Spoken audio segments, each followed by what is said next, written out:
नमस्कार, आस्वाद बनांचामध्ये सर्व खवय्यांचं पुन्हा एकदा मनपूर्वक स्वागत। तर आज बघणार आहोत आपण हेल्दी आणि टेस्टी अशी पालकची मठरी।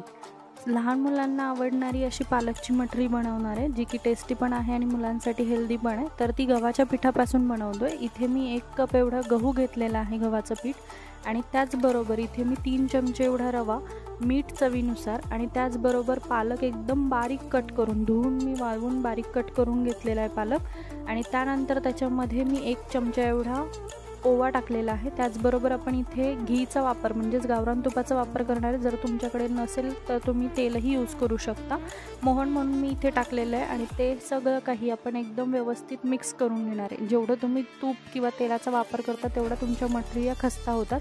त्याचबरोबर टेस्टसाठी मी इथे थोडासा तिखटपणासाठी मी इथे चिली फ्लेक्स वापरलेले आहेत। त्याचबरोबर मी इथे 1 चमचा एवढा आमचूर पावडर सुद्धा वापरले आहे, कारण त्याच्यामुळे एक टेस्ट चांगली येते। त्याचबरोबर गरजेनुसार पाणी टाकून आपण याचा घट्टसर असा पीठ मळून घेणार आहे। गरजेनुसार पाणी वापरणार आहे, एकदम पाणी यूज करू नका, नाहीतर जे पीठ आहे ते पातळ होईल। तर त्या पद्धतीने आपण असं गरजेनुसार हळूहळू पीठ मळून घेणार आहे। लागेल तसं पाणी इथे वापरायचं। तर इथे मला 1 ग्लास एवढं पाणी लागलं होतं। मी इथे पीठ मळून घेते। तोपर्यंत जर आपण आपल्या चॅनलवरती नवीन असाल तर सबस्क्राईब करून घ्या। त्याचबरोबर इथे बेल आयकॉनचंही बटन असेल तेही प्रेस करायला विसरू नका। अशाच नवनवीन व्हिडिओसाठी आपल्या चॅनलला आस्वाद बनांचा चॅनलला लाईक, शेअर आणि सबस्क्राईब करायला विसरू नका। मी इथे पिठाला बाइंडिंग देण्यासाठी एक पळी एवढं किंवा 1 चमचा एवढं तेल वापरते, ज्याच्यामुळे आपलं पीठ व्यवस्थित एकजीव होईल आणि पिठाला एक चांगला टेक्स्चर मिळतो। जसं की तुम्ही साधं जेव्हा पीठ मळता चपातीसाठी तेव्हासुद्धा तुम्ही तेलाचा वापर नक्कीच करत असाल, तशाच पद्धतीने ह्या मठरीच्या पिठाला सुद्धा आपण इथे तेलाचा हात लावून घेणार आहे। आणि त्यानंतर ह्या पिठाला आपण रेस्ट देणार आहे, जो की 10 ते 15 मिनिटांचा रेस्ट असेल। तुम्ही बघू शकता पीठ एकदम व्यवस्थित सेट झालेलं आहे। तर आता हे पीठ आपण परत एकदा 5 मिनिटांसाठी मळून घेणार आहे, म्हणजेच आपल्या ज्या मठरी आहेत त्या खस्ता बनायला मदत होईल याच्यासाठी।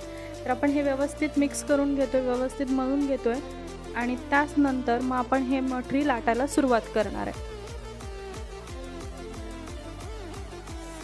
जेवढं तुम्ही व्यवस्थित पीठ मळाल तेवढा तुमच्या मठरी व्यवस्थित क्रंची होतील, खस्ता होतील। आणि जेवढं तुम्ही म्हणजे व्यवस्थित त्याला चोळून घेताल पिठाला, जेवढं तुम्ही एकजीव करता तेवढं तुमचा जे काही पदार्थ आहे तर तो पदार्थ व्यवस्थित बनतो।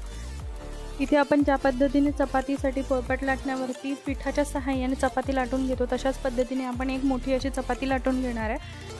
आपल्याला इथे आपल्या ज्या नॉर्मल चपाती असतात त्याच पद्धतीने लाटायच्यात, म्हणजे जास्त जाड किंवा जास्त पातळ नाही, मीडियम साईजमध्ये आपण इथे लाटून घेणार आहे। तुम्ही बघू शकताय एकदम पातळ किंवा एकदम जाड अशा टेक्स्चरमध्ये मी लाटलेली नाही, एकदम मीडियममध्ये आहे। त्यानंतर आपण इथे काटा चमच्याच्या सहाय्याने जसं दाखवलं तशा पद्धतीने होल मारून घेणार आहे, जेणेकरून आपण जी काही मठरी बनवणार आहे ती कुठेही फुगता कामा नये। जर मठरी फुगली तर ती नक्कीच आपली नरम पडणार। जर का तुम्ही असे व्यवस्थित होल मारून घेतले काटा चमच्याच्या सहाय्याने तर ती कधीही फुगणार नाही, कारण त्यातून हवा पास होऊन जाईल आणि जेणेकरून आपली जी काही मठरी आहे ती खस्ता होईल।